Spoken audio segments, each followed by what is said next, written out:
Welcome to Land Speed Legends, a podcast talking to the men, the women, the legends that make land speed racing great. Discover the stories of these ordinary people whose passion for land speed racing has made them legendary. And now, here's your host, the Bonneville Belle, the High Boy Honey, the Salt Princess, Allison Volk Dean.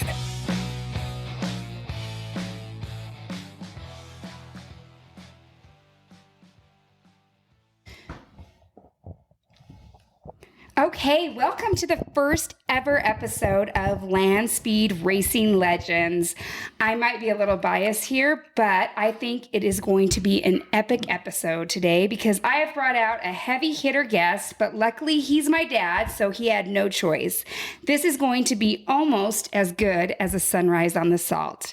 His first racing experience on the Bonneville Salt Flats was in 1959. He then began racing out there in 1963, and by 1975, he had gained entry into the Bonneville 200-mile-an-hour club. He has served as chairman of Save the Salt, president of the Bonneville 200-mile-per-hour club, and founding member of the Utah Salt Flats Racing Association. His awards include Bonneville 200-mile-an-hour club Man of the Year, Utah Salt Flats Racing Association Man of the Year, the Bob Higbee Award, as well as inductee of the Dry Lakes Racing Hall of Fame. Please welcome the legendary Larry Volk. Thank you for being here. You can now add first guest on Legends of Land Speed Racing to your accolades. Lucky you. So thank you for being here. My pleasure. Okay, great. Well, let's start off with, we just wanted to talk about, I kind of started this whole podcast because I just wanted to get the stories of some of these land speed racers and especially the legends of land speed racing, and just get their stories down on record and get them in a podcast. I think it was a really neat idea. And there's a few of the few racers out there that have passed away that I just wish I had their stories when they sat there and told them to me. And so that's kind of why I started this podcast. So we are here to get Larry's stories. Let's just talk about your first experience on the Salt. What was that like? Or how did you first get inducted to the Salt? Well, actually, we can go back to when I was just in grade school. My dad was working just south of Ely, and we'd drive back into Salt Lake, and we'd stop in Windover, which was just a little teeny town at the time. And he'd get us a hamburger to get us the restaurant. And we were going down Highway 50. 215 was, 80 was not there anymore. It was just a 2-lane. And one day I asked him, is that really salt? And he says, yeah. We pulled over. He went out and got a pinch, put on my hamburger. It was salt. So anyway, that's my first experience into it. And then during our high school years, all of us guys, we would sneak out and try to watch land speed racers with Art Arfons, Gary Gabelich, Craig Bree. We tried to get to watch all of them. We saw a few things we didn't want to see, but yeah. Ethel Graham, we were there when that happened. And it was not one of those things you really enjoy. Yeah. And so you were in high school during that time, and you were going out with Terry Nish at the time. Yeah, basically my first time out there was on a Saturday, and I went out with Terry Nish and another gentleman, Gary Brown, that they both worked for my dad. And I think they were coerced into taking me. I was only a teenager. And but we went on a Saturday. That time you had to drive through the Saldero Ditch over an old rickety bridge. And once you get over that bridge, you came to the pit area, which was right next to the Saldero Dike. And there was about 15 cars left. And I sat and we watched a few of them run. The one that was most impressive to me was the Perry boys had a Highboy Roadster, and watched it run.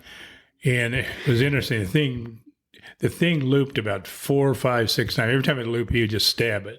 And he'd stab it again. And finally, he got it straightened out, and he just faded out in his sight. And we got back to the pits, and I asked one of the guys on that crew, I says, who's driving this?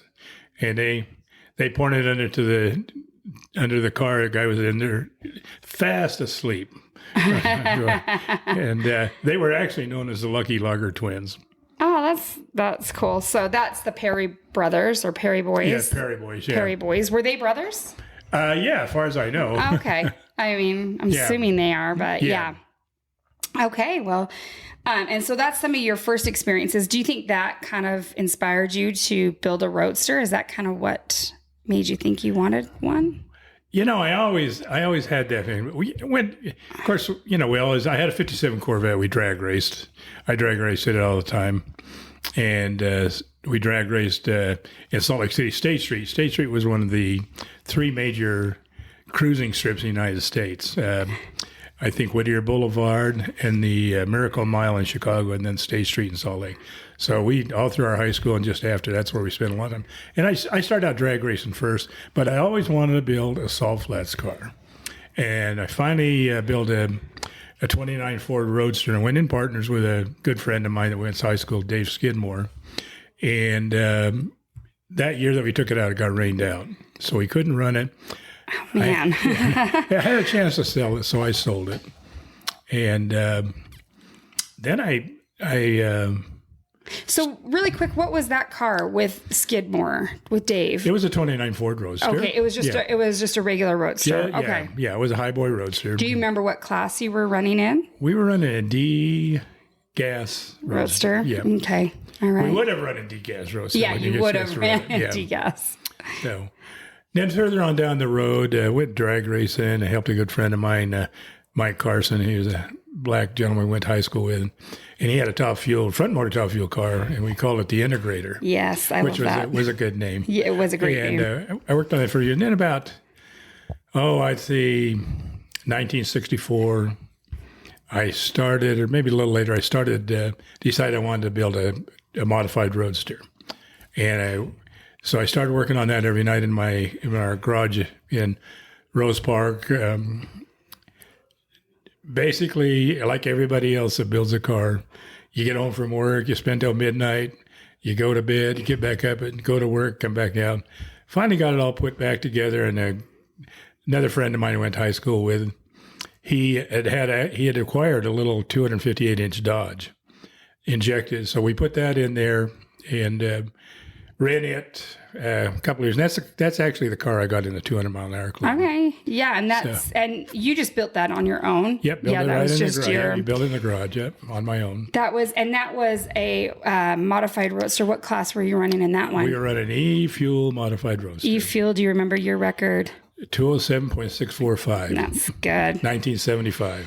You're not a real 2 Club member unless you know those points after. Okay, well so after that, what happened to that car, that modified Roadster? Well, an interesting story.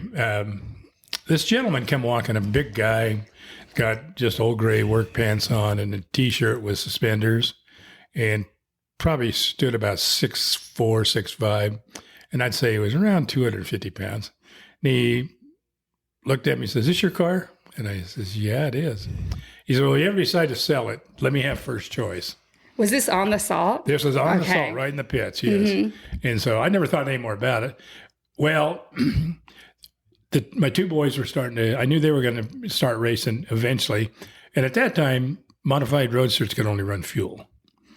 And I decided, well, that was not what I wanted to do for them. So I sold the car to Mr. Don Ferguson. That's who that was. Later on, I found out who he was. I'm pretty impressed after that. Don Ferguson, the first. First, yes. And I started to build my highboy Roadster with a good friend named Frank Parks. Mm-hmm. Frank Parks owns Neal and Parks Racing. Builds a lot of great stuff right now. So we got that car built, and first motor we put in was injected Chrysler. We were running it on, I think we were running it C fuel. Yeah, we had semi-good luck with it, not great luck. But by that time, I made a lot of changes on that Roadster. It's the Roadster we run today. And it put my son Dallas in the club, put my son Pat in the club, and put my daughter in the club in that Roadster. So We're still running it there. We're going to take it out to the Salt Flats for Speed Week, and we're going to run an F-Fuel Roadster. Hopefully we get another member. And there's a couple other people that have gotten in the club in that car. Brady Nish. Brady Nish got in the club in that car. In my modified Roadster, a good friend of mine that passed away, Bob Hazelworth, got in the club in my modified Roadster. So the only 3 people that got in the 59 Roadster, the regular Roadster, is just your children and Brady Nish? And Brady, 4 people, yeah. Okay. So far. We're hoping to get one more in this year. Yeah, that'd be nice. A few more in by the time. Yeah, that would be great. But a lot of people have driven that car, got their licenses so they could run. I mean, I would venture to say probably 30, 35 people have run over 200 miles an hour in that car. Yeah. It's been, a lot of people have got licensed up in that car. It's been a good car. Yep. A really good Roadster. I love it. It's just a piece of my life, so it's something special to me. But so that moves on kind of to our family and the Salt Flats out there. What would you say about families and salt racing and land speed racing? Well, let's face it, land speed racing is basically an amateur sport. Mm-hmm. Families, I mean, you can go out there and if you need a part, you can go to anybody. They might be a stranger. Hey, yeah, I'll loan you to you. And you can get it so you can get your car running. So, and it's very friendly. You can go into anybody's pits and talk with no problem. Even the spectators, we have spectators in our pit all the time asking us questions. I mean, they're from all over the world. Some of them we can't understand. Right, so, right. They're from everywhere. And then, so now you've gotten from your family, from your children, all 3 of your children have gotten in the 200 mile an hour club. And now you have a lot of people involved from just you're starting at the Salt Flats. Now you have your children. And then your children, you have a granddaughter who is looking to get in the 200 mile an hour club. Yes, I have a granddaughter, Megan. Actually, she's already run about 185. Yeah. We also have a modified Roadster we run right now that we've run for the last couple. We hold the record at 257 in B-blown fuel modified Roadster. We're hoping to up that rate. We'd like to see it go about 300. I think it's got that ability. Yeah, the modified. The modified does, yeah. And then I married somebody who was itching to get involved once he got out there a few times. And now so from that part, he has gotten his own race car, has gotten in the Bonneville 200 mile an hour club, my husband, Shane Dean. And he has put his brother in the club, and he's also put his dad in the club. And we're looking to put my sister-in-law in the club during this Speed Week that's coming up. We're getting ready to head into Speed Week. And so from just your little start has grown into this big family affair. Yeah, that's true. My wife, Judy, one time she said to me, Larry, wasn't it just really a lot of fun just to take our car out on an open trailer and throw up a little tent? He says, now we got enclosed trailers, we got everything going. I mean, it's amazing how far we have gotten with our racing. Right. And you got your grandsons out there now, you got your granddaughters, all of them. I know that my kids love it out there, Nash and Wyatt, and they want to one day race, which is hopefully there will be salt to race on. So, and that I'd like to talk a little bit about Save the Salt and your involvement in it and where we're at and what's going on. And people would love to hear about that. And maybe you can just start out with explaining, for those that aren't aware, what is going on with the salt and why it needs to be saved, and then move on from there. Well, all of us that have been racing out there for years, we know that the salt is diminished.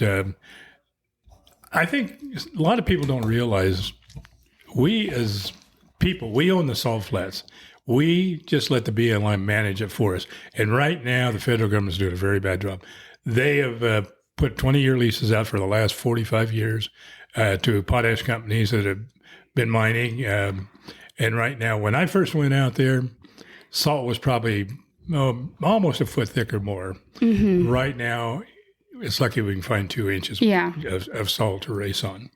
And we have got SEMA's been involved with this. We've got a lot going. State of Utah is actually put up $5 million and says, hey, we'll put up more if the federal government will start putting up more money. And so we're working on that. We have 2 lobbyists in Washington that are working hard trying to get this thing going. I really believe that we'll get salt reintroduction within maybe 1923 or 24 and start the reintroduction. It'll be a 10-year process, but I tell you right now, it works. I don't care how many studies they want to do.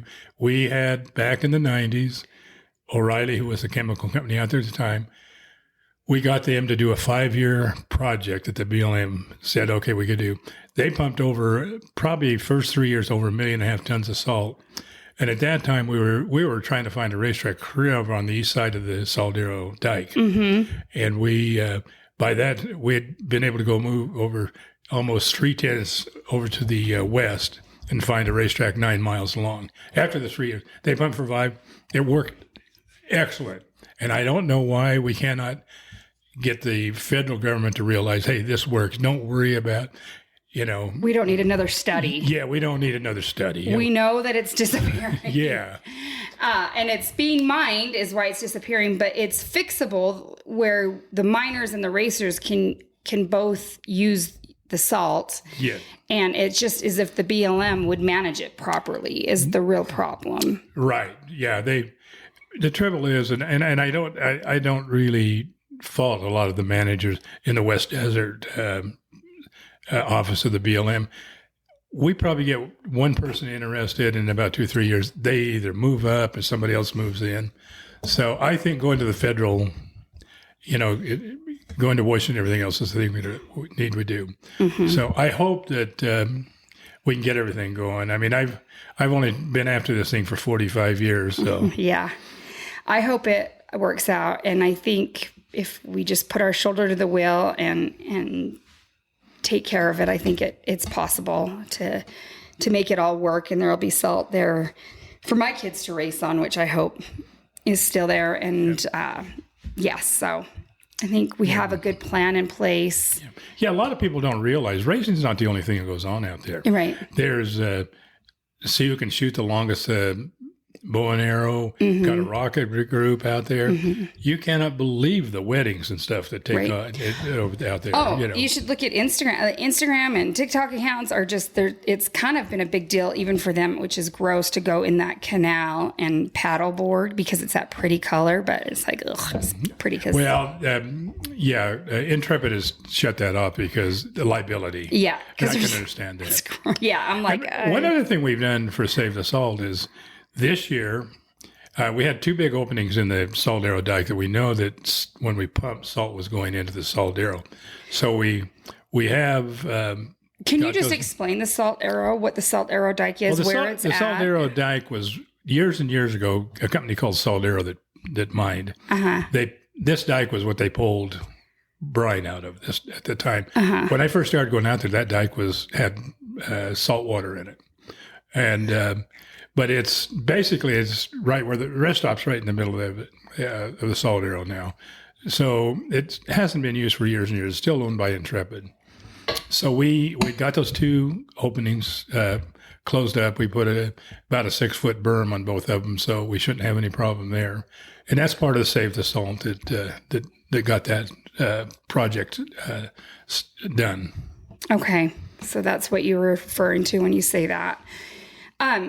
So from Save the Salt, it looks like we're in a good standing. Are we kind of at a standhold on it, or what? I mean, where are we at exactly in terms of moving forward with the salt pumping project?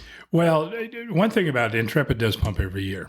It's part of the deal. But all they pump over is basically what's in the ponds after it's a byproduct. So they have set up a deal where they can pump under the freeway, under the railroad tracks, and they go into a distribution. So it's like not like a river, but it's a distribution with culverts and everything. And so the salt every winter comes out. Last year, I think they only were able to pump about 350,000 tons. Why can't they pump more? Because their agreement right now with the BLM is. All they have to do is... Because the BLM is not telling them that they have to. They're clearing their operational ponds out Okay. every year. Okay. There is, from our estimates and stuff, about 206 million tons of salt over in certain ponds and stuff over there that are just sitting there. That's the salt we'd like to get back. Okay. All right. So you guys hear that? It's we need to work on the BLM and our federal government in getting that taken care of. So when there is a call to action from you guys, that we know what we're calling to action and why. Yeah, right. People, go to your senators and your congressmen in your state and say, hey, can you give us an idea of what's going on? How come, the federal government's not doing something to preserve the Bonneville Salt Flats? Right. And it's a national treasure, so it should be preserved. And a Utah treasure. I feel like I know Utah said that they'd put up some money, but I mean, I guess it's BLM managed, so they can't do. Yeah, the BLM right now manages it. So it'll, like I say, I have all the hopes in the world that we're going to get this thing. I might not be around to watch it when it finally gets done, but. Oh, you will. I think that will be your lot. You get to see that happen. So hopefully. Okay. Well, so we're talking about how the salt was back in the day, and versus you mentioned that it was, a foot, 2 feet thick before, 2 feet down, a foot down. Now it's like 2 inches. What other differences are there today besides like racing in the 50s and 60s? Well, you were kind of racing in the 70s, but you were there for the 60s. What kind of differences are there, do you see? Well, at one time, where land speed cars, jet cars, there was 12, 13, 14 miles of salt you could run on. Right now, we're lucky to get 7.5 to 8 miles. Yeah. Of course, right now. Right. And then other things that are kind of different is, I'm sure it was much smaller at the time, like Speed Week versus, it was just tiny. It exploded like in the 2000s. It seemed like it changed a little bit. Well, I think when the world's fastest Indian came out, that really, got a lot of people interested in Jetta. Which is a good thing. A good thing, yeah. We get new cars being built constantly to come out there. We did our test and tune in June, and we had cars that had never run out there before that wanted to just, make sure everything was working right on them and stuff like that. So yeah. And I never was out there in the 50s and 60s, of course, but does it still have the same vibe in terms of people helping each other and that kind of family thing that you were talking about? Yeah, I think it really does still. But there's a lot more people out there now. Back in the mid 60s, 70s when I pretty well could tell you everybody that was out there, who they were and stuff like that. Today, you get new people constantly. But they're all interested in saving the salt. Right. That's why they're out there. Yeah, that's why I say it's a good thing. You take the SETA, BNI, and USFRA. We're all pushing to get the salt back to where it's usable. We would love to have 12, 13 miles again, so the jet cars and everything else could be built and run on there again. Yeah, because that was back then when you had Armstrong's and Breedlove and all that. That was the ultimate time of all land speed cars at that time. That was the bees to watch those guys, I bet.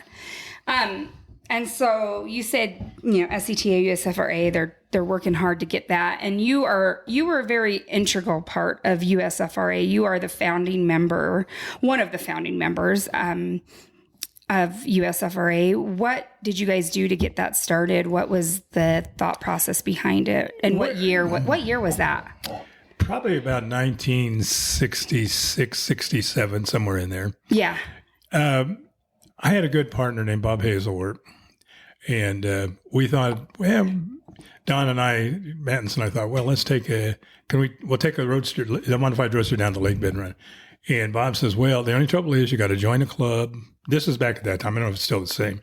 You have to join a club. You have to pull so many duties and all that. And we're thinking, we got the best racetrack in the world, 120 miles away from it. So we run, our first race out there was just like 2.5 miles. I think we had 8 cars. I'll name a few of the guys that were major starters of the Utah Salt Flat race. So was Alan Strasberg, Dave Skidmore, Rick Vesco, Hugh Colthorpe. That was pretty much when we first got that started. Yeah, we just went out there and let guys run. And at that time, the BLM didn't even care if we were out there, Yeah. It's just in these latter days, I think, when the pressure's been on them that they, they're a little more. They have. I mean, I've never seen like their little patrols. The cars. And maybe it's because there's more people, but I've never seen anything like that up until the last few years. Yeah, that's true. So, well, is there anything else that you can think of? I think this has been a good little start to the podcast. Well, I got one. You were talking about Shane, and and poor Shane. I'm Allison's husband. I remember one day we were sitting there, and Dallas, my oldest son, he's got a can of beer, and he's in his tank top, and somebody come up to interview you about it. And Dad goes, that's all they want to do is interview Allison. And Shane goes, well, why would they want to interview any drunk in a tank top sitting here drinking a beer? I mean, Shane, this is his first year out there. Whoa, that's a little aggressive. No, Shane's hilarious. He has no... So all I can say to everybody, I would love you to just write your senators and congressmen and say, hey, we're trying to, I know it's a Utah deal, but we need some support in Congress and in the Senate to... Hey, it's $50 million for 10 years. I mean, that's a drop at the very least. Intrepid says they need $10 million to start, get the project going. It's nothing. Hey, the government spends $80 million on wild horses. Right. And so you can go to savethesalt.org to kind of get more information. I think they have, do they have letters on there? They take action. They have a little... take action thing, or letters of support. You can go look and see their letters of support. So I would just go to savethesalt.org, and this has been a great little start, and it's exactly what I wanted, just to get a few stories. I'm sure I'll have you back on again sometime to tell us some more things. This is what I want, is I just want to get these stories and get what makes Bonneville so special, and land speed racing in general so special. And it's the people. And so I'm here to get their stories. If our next episode, I have asked Brady Nish to come on and be my guest. And so that's who you'll be hearing from next time. He should have some good stories. He's younger, but has been going out there since he was a babe. And and if you could just like this episode, subscribe, share it. I have an Instagram page, Land Speed Racing Legends, and also a Facebook page. Please go there and like it. And I will be posting this on, and if you're listening, it's going to be on all the different podcast subscriptions. And thanks for listening, guys. It has been an awesome little talk. Thank you. My ears are sweating. Thanks for listening to Land Speed Legends. Make sure you subscribe so you don't miss any future episodes. In the meantime, keep up with the show on Facebook and Instagram under Land Speed Legends. Until next time.